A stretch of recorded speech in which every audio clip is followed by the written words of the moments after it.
And here I would like to welcome two gentlemen sitting here with me on the sideline of the BRF. First of all, Bounleua Sinxayvoravong. I hope I pronounced your name right, sir. Thank you, it's very, very good. Yeah. Chairman of the Board of Directors with BCEL from Laos. Welcome to our program. Meanwhile, I'm joined here by Dr. Mattia Romani, who is the Managing Director of European Bank for Reconstruction and Development. Welcome as well. Thank you. We are having some very fruitful 2 days.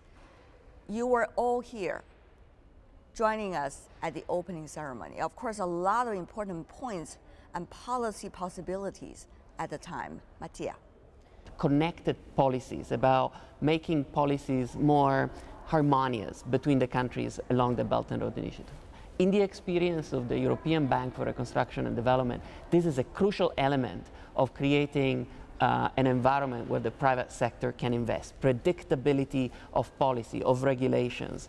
Well, Mattia is so much interested in the connected policies. What about you, Bounleua? I mean, you are coming from the Laos, China's neighbor, but also one of those countries that are having real and concrete projects for the Belt and Road Initiative. This project, Belt and Road project, will connecting people from the different civilization, and this project will help us to fill the gap of the development. Particularly if you compare my country and the European country, we are at least very different development stage. Yeah. But this project will be unlock this potential that we can narrow the gap of the development. I think it's a big potential for us. Let me ask you about some specific projects going on right now in your country. One is the Pan-Asia Railway, and that goes through part of Laos. Yes. I know your country has been searching for a way to be connected with the rest of Asia. Yes. But given the time and the amount of money yes. and the kinds of energy that need to be invested into it, would Laos be able to afford that, particularly in the mid and long term? Okay, this is a very big project, yeah. It's a gigantic project, yes, shall we say. Compared to the GDP of the Laos, it's almost just more than 40% of this very big project. So the Lao government and the Chinese government have to work together, find out the modality, investment modality that too suitable for Lao economy.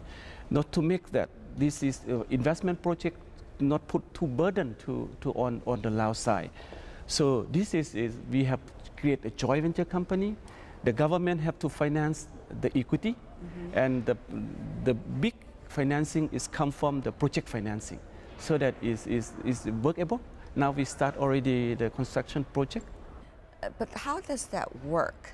What are some of the players crucial in this joint project? Who are really providing the money? Because for the Lao government, we have only to finance our equity. The new established the company, the Lao China Railway Company, they have to find the financing to the project. Of course, the majority of the financing is come from Bank of China. Yeah, is the most of the bank in China to support the development. For the government, we just to take care of our equity. That the part of the equity we also get the concession loan from the Chinese government, and partly we also take out from our domestic revenue. Yeah. Mattia is listening with a huge interest because we're yes. seeing a very different stage of development in another economy. It's very important. It's very relevant to the previous point we talked about, the policy. The policies. Why? Across the countries of the Belt and Road Initiative, we'll see countries that are not always as transparent as they could be on the risks that they're taking on. And this is just because of the regulations and how the public accounts, for instance, are made public, and so on and so forth. So there's a journey that many of these countries need to make to ensure that risks are properly accounted. And international organizations like the one I work for, the European Bank for Reconstruction and Development, for our countries of operations, which do not include Laos, unfortunately, can help. It's all about ensuring that the governments do not take risks on. This is exactly what I want to ask you, Mattia, because Even though many of the European countries are developed economies, you also have a lot of emphasis in the Central and Eastern European countries. You also have emphasis on the Central Asian countries. Those are at very different development stage. Yes, let me give you an example just to make Please. it practical. One of the first investments we've made in the context of the Belt and Road Initiative is a co-investment with the Asian Infrastructure Investment Bank, AIIB, headquartered here in Beijing. We invested in Tajikistan on a piece of highway that connects the capital of Tajikistan to the Uzbek border. Now, we worked very closely with the Tajik government on ensuring the commercial viability of this road, to ensure that the government was not taking on risks. But how can that be ensured? Give me some specific details. It's about the business model. It's about how the fees will be paid on this road. It's about how the maintenance. Tell me about the business model. Tell me about the fees to the extent that you can. Yes, of course, I'm not an expert of that specific project, so I can't give you exact details. But the whole point is to ensure that whatever money is invested, it gets some commercial returns on, so that eventually the private sector can see that a project like that can be attractive. This is in line with very much what President Xi was saying yesterday. This is about a new way of sort of globalizing infrastructure investment. It's about bringing the private sector in. Well, I can tell you one thing from the experience of the EBRD.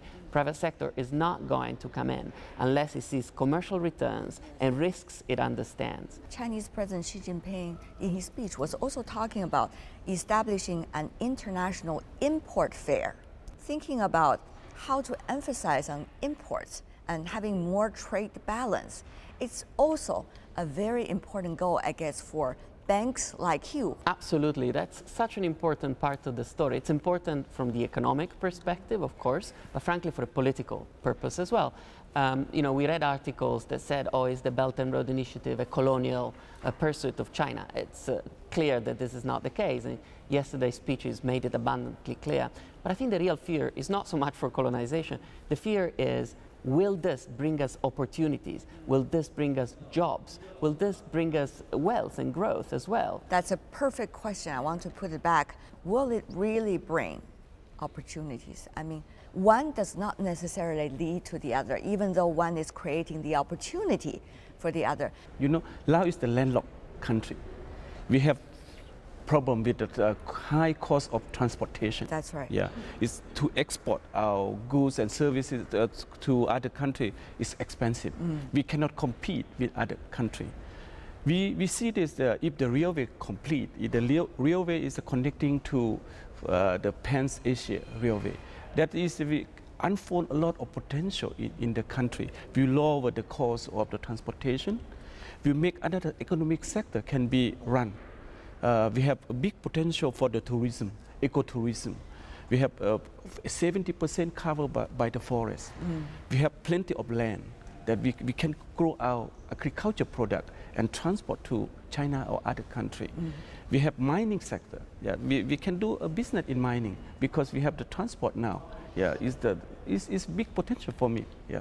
You know, there are different political systems, and countries from time to time with election cycles, things might go a little bit out of control. This is very consensus, I think, the project like this. Yeah, this is approved by our National Assembly. And this is, I think, we get very full support from the people, not only from the government. This is the people support. But for you, Mattia, I guess it's different because the European countries are going through quite some drama recently, politically speaking. And different countries seem to have different plans about their future with the identity of Europe. Well, this is the test, isn't it? It's about whether we can get this one right. This is about globalization 2.0. And it is the point that has to be done efficiently. Absolutely. Now, will this globalization 2.0 vision that China has offered the world manage to resolve those problems? And I think the answer doesn't lie just in China. It lies with all of us. It's about getting the model right. It's about doing these investments right. And that's why I go back to the issues of governance and policy and transparency. I think it's so important that these investments are done with the best possible set of world standards in terms of governance, in terms of transparency, because that will guarantee that the results will really be shared by all. But you know, Fully Mattia, support. fully support. I see some agreement between the two gentlemen. The financial sector has not really necessarily been the positive image in at least the public media. So how are you going to go back and talk to the people there, convince them to bring them on board? You're absolutely right. And we're both bankers. So in a way, we certainly feel the responsibility of that, of a financial sector that has let people down in many countries of the world. And it's about really doing it right at the project level. Once people becoming even more dissatisfied with what is going on right now, it is even harder to bring the momentum back. I guess that is the big point. But for your country, people are also wondering whether you are getting too close to China vis-a-vis your relations with the other countries. We are part of the ASEAN country. The ASEAN have the free trade agreement with China. ASEAN have a lot of the trade and investment between China and ASEAN. So this is the Pan-Asia Railway to my country. It's not stop there. Yeah?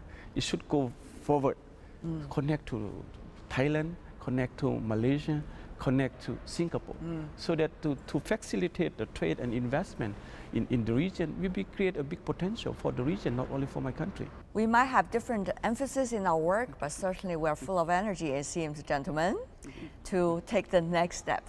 What a pleasure to have both of you. All the best. Thank you so much for joining us. Thank you. Thank you. Thank you for opportunities Thank to share you. the views. Thank you.